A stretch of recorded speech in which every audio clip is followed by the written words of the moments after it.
Welcome to the Soulcery Podcast, your sacred space to delve into spiritual tools, topics, and practices that will illuminate your path of soul remembering and healing.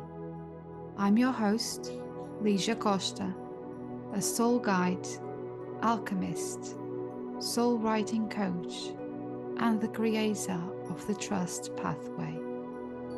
I'm deeply grateful to have you here with me. Together, we'll embark on a profound exploration of self-discovery and healing, unlocking the secrets that lie within. Hello and welcome to another episode of the Soulcery Podcast. And today I'm going to address a question that I'm always asked. People keep asking me, what actually is a spiritual awakening? So hopefully by the end of this episode, we'll get a little bit more of an understanding of what a spiritual awakening is, and maybe if you are on your own journey of spiritual awakening. So a lot of people think that having a spiritual awakening is this very celestial moment where angels are singing and this bright white light comes from above and embraces you, and then you start suddenly feeling like levitating, and that all the weight that was bringing you down is lifted off of you, and that you never felt so free and so light and so clear of what to do next. And that when you go through a spiritual awakening is this moment of pure bliss. That suddenly you reached your so long spiritual awakening and you found all the answers that you needed, and that your life is changed forever. Except that is not how it happens. I'm so sorry to break this for you. If you are one that has been having this illusion about what going through a spiritual awakening is. Because there is such a big misconception that spiritual awakening is this blissful and enlightening breakthrough that we are all after. And when we find it, we are on another plane. But the truth is that spiritual awakening comes from a period of trauma. And yes, there is nothing blissful about it. No. And when I talk about trauma, it obviously includes a traumatic event, but can also be a trauma response that comes after moving countries, or after losing someone dear to us, or after a divorce, or even after losing a job or being made redundant. All of these things can trigger a trauma response, and a spiritual awakening can be triggered in these ways. Usually after a traumatic event, or after we go through some difficult but ongoing circumstances, or even a paranormal event. But it can also happen during a meditative experience, or even if you use psychedelic drugs. But in most cases, spiritual awakening sits in this silver lining that comes from going through a challenging life. Because after that, it brings you a realization of the spiritual nature of our reality and ourselves. It kind of, when we are faced with our own mortality, or we are faced with things that we took for granted that we then realize they are not, that's when we have that awakening, that realization between our reality and our inner selves. And so during a spiritual awakening, we tend to become more physically open as well, and receptive to all kinds of energies, which naturally awaken our third eye. So our third eye is the space between our eyebrows. It's our ability to connect connect with our intuition and with a world beyond our physical world. And so when our third eye is awakening, we suddenly understand that everything and everyone is energy. It's just energy. And that we all emit a vibration that influences and directs the way we live. And that we are all connected. And every object, every plant, everything on this earth is energy. Now, the same way our healing journeys are different from person to person, right? And like our grieving journeys are different to everyone. The same happens with spiritual awakening. It's different. It's an experience that is gradual for some, and for others, they discover truths of the nature of existence that intuitively feels right and brings an almost instant transformation in terms of perspectives, in terms of perceptions, of behaviors, of identity, and of life. So for some, it's an instant thing, and for others, it's a gradual process. But in both cases, the essence of it is that during a spiritual awakening, our inner self, our sense of self breaks down, right? As we enter a very deep period of soul searching, of seeking for answers. And ultimately, when we go through this, after we go through this, we emerge as a completely different person altogether. So a sign that you might be going through a spiritual awakening, or that you went through a spiritual awakening and you probably didn't realize about it, is that because you are going through the soul-searching journey, you normally start asking questions like, who am I? Who am I? Why am I here?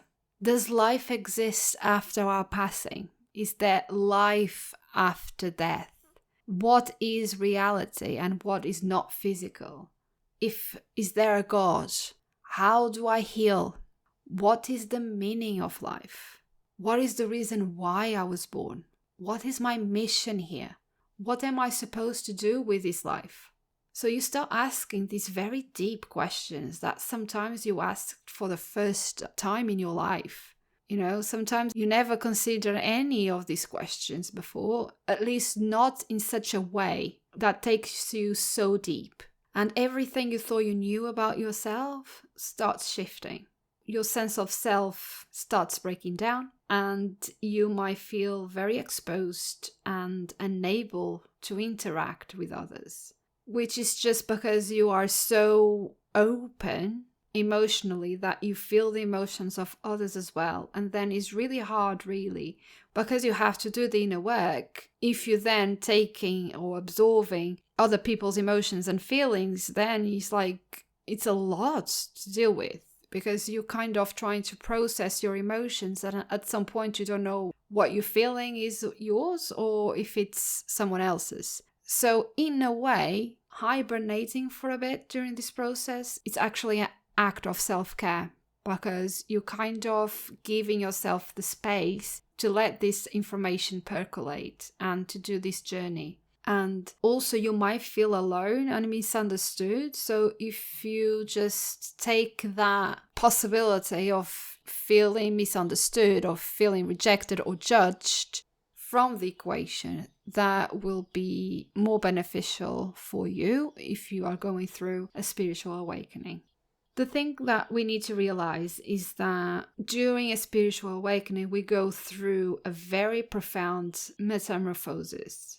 And many of us change so drastically during a spiritual awakening. And the reason for that is because we finally realize that there are aspects of our life that once were important and they are no longer important.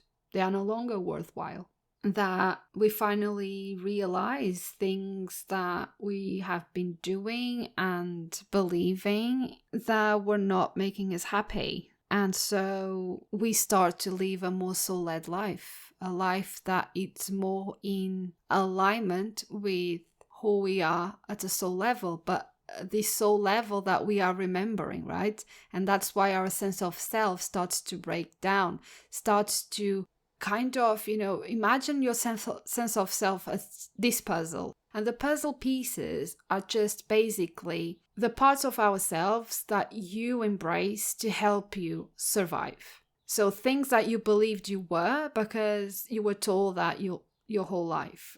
Masks that you embraced in order to keep being protected and surviving in an environment that you didn't feel safe. And roles that you played your whole life. And parts of yourself that you created because you wanted to meet external expectations, right? And feel that you belonged, that you were loved. And so when we go through a spiritual awakening, it's like this huge puzzle breaks and all the pieces are just scattered on the floor. And when you start to rebuild this puzzle, you do it from such a different perspective. And this perspective is a remembering, is how I can describe it. Is a remembering at a soul level of who you have always been. The person that you were born. Before the conditioning, before the masks, before the protections, how you came into this world to be. So to me, it's not finding our souls, it's remembering our souls. It's always a process of remembering. And when you go through this process of spiritual awakening, it's a transformation, it's a metamorphosis from being the person that you thought you were to being the person that you now remember you've always been. And it's so very powerful. And in this place of, soul remembering, the guiding forces are love and are compassion and unity. And pastimes change and evolve into more grounded enlightenment practices. So things that you enjoyed doing before, things that you spend your time doing, change into more grounded and enlightened practices. And then we also feel this yearning for more wisdom and for more knowledge, for seeking answers that explain the meaning and the existence of life, and explain why you were born, and explain why you are in that way at a soul level, your soul gifts and your soul challenges, why you came into this world like that. And what is your mission with it, right? What you are meant to be doing. That's why we witness so many people going through, for instance, career changes after going through a spiritual awakening, or ending a marriage because they are no longer happy, or friends and family that might think you are changing and becoming unrecognizable, which then might trigger in them feelings of being uncomfortable because they feel they are losing someone dear to them. So because they don't feel in control anymore and they feel this sense of unfamiliarity, they start telling you that you are changing, that you're different. And two things can happen when you go through this. So because you're going through your spiritual awakening and changing and aligning your life more with your needs and desires, you automatically start to set healthy boundaries. And when people around you that knew the old you and were used to have certain expectations and knowing how you would react, they will point fingers and say that you changed. And then there are two things that they can do. Either they, because they are feeling triggered and don't know how to deal with this change, they might push your boundaries, which will happen. They will push your boundaries. They will not respect your boundaries at first. They will cling on you. They will blame you, point fingers and all of that. And then after they do that, which is the reaction to the situation that is happening, they are basically projecting their insecurities onto you. What they might happen is they realize that the essence of you is still there and they want to still be in your life and support you and perhaps be inspired by you and what you're going through. And that's the outcome that you would like to happen. The other outcome is that they don't accept and the relationship becomes quite toxic, then you have to make the choice to let it go. But always remember that you're not responsible for them being triggered. You're doing your own healing journey. You're not doing anything to harm anyone. So if you're doing your own healing journey, you're going through your spiritual awakening and you just like being more on your own, maybe not being around them much because obviously you're going through this huge process and you need to have the capacity to hold yourself. And it's a personal journey. You're not doing anything on purpose to hurt anyone. And so if they feel hurt, you are not responsible for them being triggered. They have to work on their triggers and why they've been triggered, So always remember that. Don't take in any guilt tripping, any blame, any pointing fingers, anything that is basically accusing you of growing and changing and evolving as a person just because they feel that they no longer have control over you or they no longer know what to expect of you because you're changing. In reality, you just shedding a version of yourself. And that version of yourself was what they knew, what was familiar to them. But again, it's on them to work on those triggers. So I see the spiritual awakening, although tough, because of all these shedding of areas of our life, aspects of ourselves, grieving.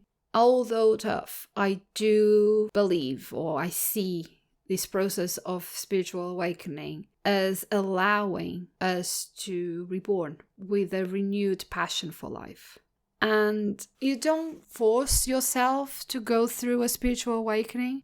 As I said in the beginning, most often happens after a traumatic event. It comes from a challenge. And so it's a very much natural process and very intuitive as well of discovering ourselves and embarking on a lifelong journey of learning and of self-development. But it's not something that you force yourself to do. It just happens in your life. Because during a spiritual awakening, the inner work that we do is like the most profound work. We go through a dark night of the soul during this process, and is one of the most deep inner works that we can do in our lives. Because we go through a process of seeking our limiting beliefs, seeking unpleasant memories, and unhelpful self-perceptions, and a process of working on them for healing. And that allows us to then experience more joy, more motivation, more emotional calmness. But although you don't force a spiritual awakening, you can do inner work. And what happens is when you're actually doing inner work and you're starting to question things from a conscious level, the spiritual awakening would then happen naturally because you're already showing your willingness to go back to those limiting beliefs and to those unpleasant memories that were probably traumatic and you for a long time looked away. But now because you are willing to go and look for it, they will initiate this natural spiritual awakening. And to do the inner work, you can start doing shadow work, doing inner child work, doing self-love work, and also self-worth work, because self-worth is related to our sense of self. And we know that when we go through a spiritual awakening, our sense of self breaks and we shed a lot of things. So doing self-worth work, it's a really good way to start doing this process. And if you are interested, I have a new course, The Unshakable Self-Worth, where we go through all of this. We go through the mindset work of going to our past, checking our patterns, checking the cycles, the root causes, asking these questions about our soul remembering. And we go through the difference between being the victim archetype and then how we get to move into the sovereign archetype. And also we go through ways of creating safety in this process and working with our nervous system, because most times our lack of self-worth or our lack of sense of self, it's basically the loss of parts of who we are.